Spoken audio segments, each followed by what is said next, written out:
Hi everybody and welcome to Heel Heat. My name is George Coles, and on this episode, we're doing Revolutionaries. And as you can tell by the thumbnail, the topic for this Revolutionaries, Matt Cardona, aka Zack Ryder. And if you're not familiar with this is my somewhat of a deep dive, but not really, kind of a medium dive into why I think a wrestler is revolutionary and how I think they change the game of pro wrestling. On this one, obviously, we're going to talk about Matt Cardona. With all that being said, I'm going to jump right in. The first thing that I think Cardona revolutionized was how wrestlers use social media. He was one of the first, if not the first wrestler to have a real huge YouTube presence and making the Long Island Ice Z thing outside of WWE. I think it was 2011 where he started it, which, if you remember, YouTube wasn't as ubiquitous then. YouTube was only a couple years old at the time and wasn't something that was as huge as it is now. You didn't have people like Mr. Beast getting 5 million views every time they posted something. He's seen the future, and he's seen a way to connect with the fans that wasn't being used by anybody else, or very rarely being used by other people. And he used it in a way that was interesting, it was funny, it showed you his character, it showed you something different than what WWE was showing. It gave you a guy that you could relate to and that you could cheer for. Unfortunately, WWE did not use that to their advantage, which they totally should have. I mean, it only makes sense that you would use something like that. We've seen, especially during the regime that was in charge then, when people get over outside of WWE, it seems like they get punished more than they get rewarded.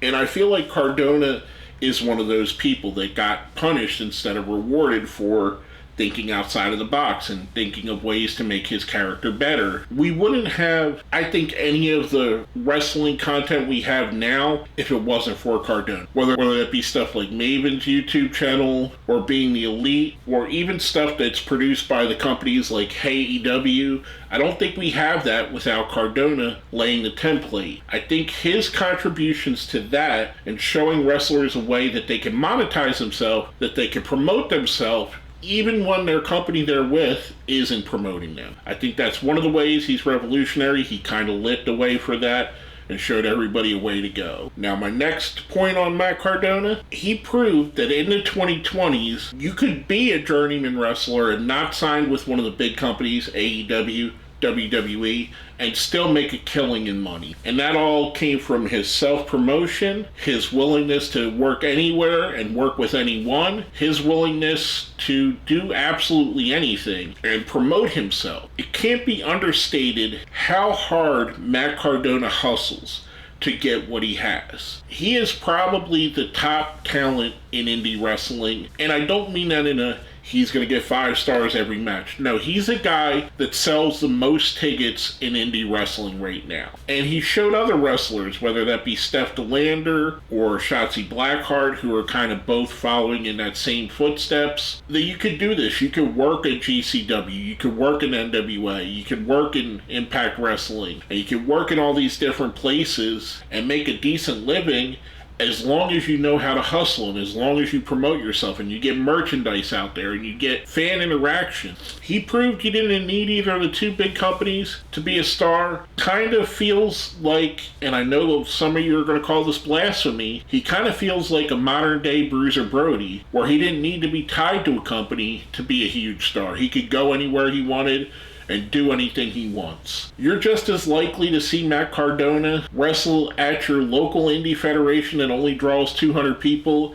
and he sits at the merch table selling 150 t-shirts and 100 different toys and 60 autographs and makes just as much money as he would on a house show with WWE. And that's where his genius is. He knows how to market himself. Last but not least, another way that I think he's a revolutionary and paved the way for other wrestlers, it ties in with that merchandising, and that's his connection with the toy world, with the Major Figures podcast and the different toys that they've put out themselves, either of themselves or other wrestlers, and actually in a quote of his, scratched that itch that people wanted to see. People want to have collectibles of their favorite wrestler or their favorite basketball star or whatever it may be, your favorite movie. And let's say your favorite wrestler's Nick Gage. You're not getting a Mattel Nick Gage. You're not getting a Jazzwares Nick Gage because he doesn't work for those companies. But you are going to get a Major Bendy's Nick Gage. And you're going to see him in a way that you could collect some toys for him. And I think that's awesome because it shows, again, it goes back to what I said. He's going to hustle. He's going to maximize his potential. He knows a ton about wrestling and he knows a ton of wrestling toys. And he's a wrestling fan, so he knows who would sell and who wouldn't sell and who the fans would want. I know right now they're coming out with a Shotzi toy right away, and Shotzi is a huge seller in toys. I had a lot of trouble. I buy WWE figures.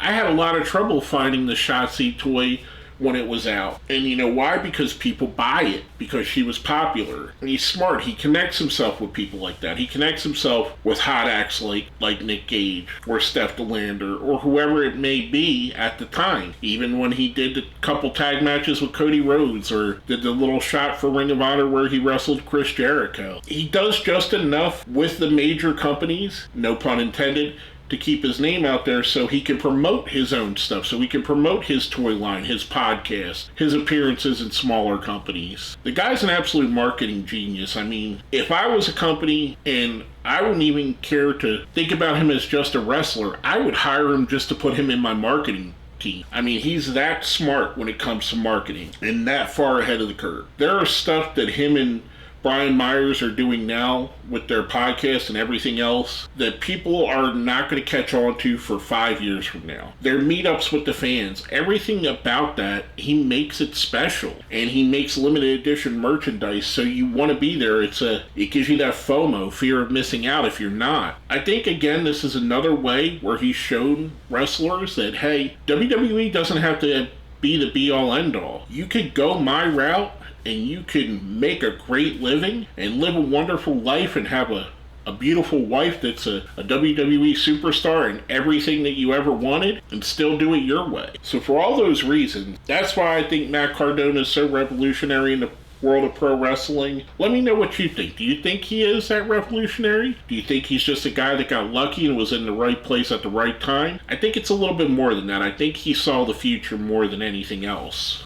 But let me know your opinion down here in the comments. I've had this series going for a little bit. Let me know how you're liking these. If you're watching my Revolutionary series, how are you liking them so far? I want to get a little bit of feedback. I feel like these videos don't get as much comments as some of my other videos. So let me have a little bit of your feedback. Do you really enjoy them? Do you not enjoy them? All that fun stuff. And one last thing I want to bring up before I get off of here. There's this newer thing on YouTube, or at least it's new to me, called Hype. It's going to be a little button right where you see like share and all that. If you click that button, what that does is that gives me hypes. And what that's made for is for smaller creators like myself or any other small creator you like, feel free to click on their videos as well. It helps us with the algorithm. It helps us to get in front of new, fresh faces and grow our audience. The more you hype it, the more YouTube sees that people like and enjoy the videos, and it puts it into a new category. I'm not sure how it exactly works, but I know there's like a page where it basically boosts it up way more than just clicking a like or a share does. So if you feel so inclined, please click on that like button, the share button, but definitely the hype button. I would definitely appreciate that. I would really like to build this page. I have a lot of ideas on wanting to grow this, and a lot of it, the reason why I don't is just because I'm hampered for time. I do work a full-time regular job.